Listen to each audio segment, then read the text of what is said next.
दर्शक बंधु समुद्र बाहर मीठा पानी शुणी आश्चर्य लगे किंतु सत ए घटना पुरी जिलार अस्तरंग ब्लॉक अंतर्गत डालुओकोणी ग्राम निकट में गोमुखी केशव पीठ में आम सहित अच्छा जड़े हिंदू सेना हिंदू बाहिनी जड़े सचेतक और समाजसेवी पचार कौन प्रकृत रहस्य रही केते वर्षर कौन से सनातनी कौन एमती रही जहाद्वारा कि समुद्र मात्र 50-60 फुट दूरतार समुद्र कूल कहले चले आज्ञा कि से कुहर बाहर मीठा पानी से विषय पचारे आम सहित सीधा अच्छा मो ना जोगेन्द्र स्वाई जोगेन्द्र स्वाई मु छुरियाना अंचल जड़े कर्मकर्ता आमर ये यज्ञ पीठर जड़े कर्मकर्ता यज्ञ पीठर जड़े कर्मकर्ता सहित आमर ये हूँ सनातन पीठ आद्य हिंदू सनातन पीठ जहाँ गंगा ठारू 1000 वर्ष बड़ प्राची प्राची कूल भगवान गोमुखी केशव अवस्थान कर अष्टशंभुर परिक्रमा कर गोमुखी केशव दर्शन कले कोटि जन्मर पुण्य मिले से कहीं आवाहन काल आज पर्यंत लीला उत्सव लगी ताठू बड़ कथा ये लुणा अंचल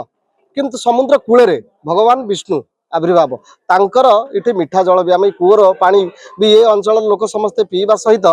एठी आमर जिते होम कार्य यज्ञ यही कूप पानी लगे एत मीठा जल मैं कहीं केते दूर दूरांतर आसी पानी नहती भी एक पूरा सुंदर पैड़ जल परी पानी सहित ये गोमुखी केशव ये गोसागर तीर्थ कहले आमर पुराण भी गोसागर तीर्थ अच्छी ये आमर हूँ कौन ना एबाट गोटे प्राची आउ एबाट गंगांगर ये जो मध्य मिलन स्थल ये गोटे एते अपूर्व मिलन स्थली यार महिमा की भी बहुत ये भी श्री चैतन्य देव भी आसी चैतन्य देव आसिक गंगा आरती भी करके ये लीलार महिमा वर्णना कले प्राची महात्म्य लगे कि आमर महदती पुराण सहित बहुत यार वर्णना माने अच्छी तसहित भी मुझे चाहूँगी सरकार भी अनुरोध करा ये गोटे सनातन हिंदू पीठ ये पीठर आउ टे डेभलप करने को चाहिए उन्नति करने को चाहिए जो सरकार सहयोग काम टे हुआ आमको आहरी भल लगता ये यज्ञ अनुष्ठान बढ़िया सहित आमर ये अंचल भी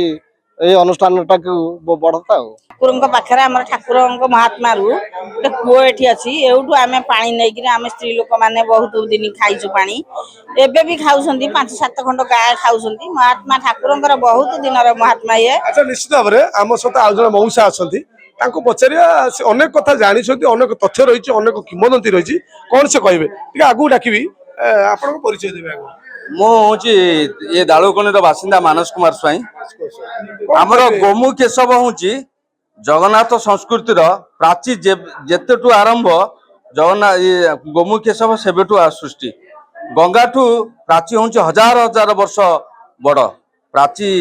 कूल ये गोमु केशव अवस्थापित तांकर अष्टशंभु कहले गोकर्णेश्वर शोभनेश्वर ईशानेश्वर आमर समेश्वर नाटेश्वर एमती अष्टशंभु दर्शन कर लास्ट ये गोमु केशव एटी अच्छा क्षीर कुबेर इंद्र वरुण गोमु केशव धन्यवाद आम सहित सेठाकर जड़े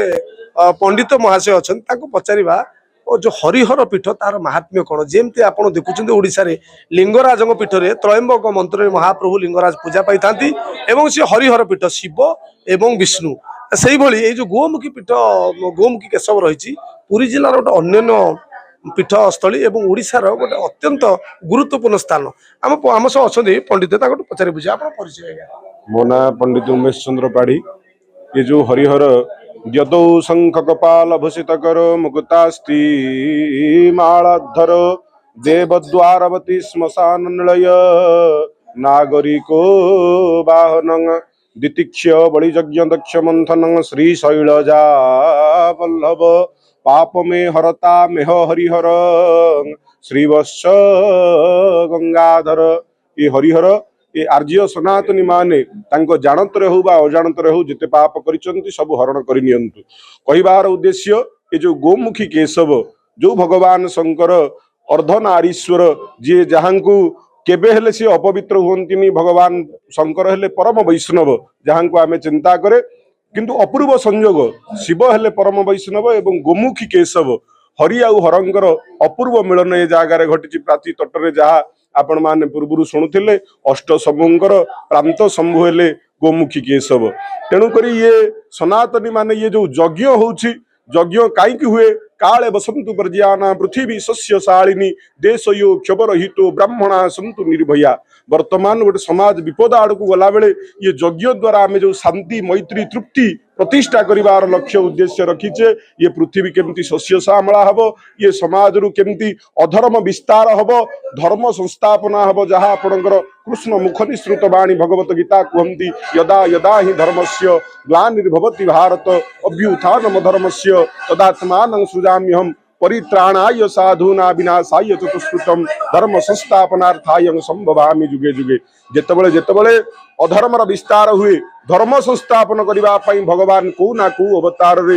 ये धरावतरण करंती जुगे जुगे अवतार अवनि भारा निवार आरत नाशन दिन बंधु तब अभय चरण रेणु मागे अनुक्षण तरिबा को भव भय सिंधु ये भव भय सिंधुरु तरिबा को हेले आर्तनाशन गोमुखी केशवंकर प्राणर देवता जी तांको चरणाश्रम यदि आपन को मिलियो जीवन रे अहेतुक परिवर्तन आसी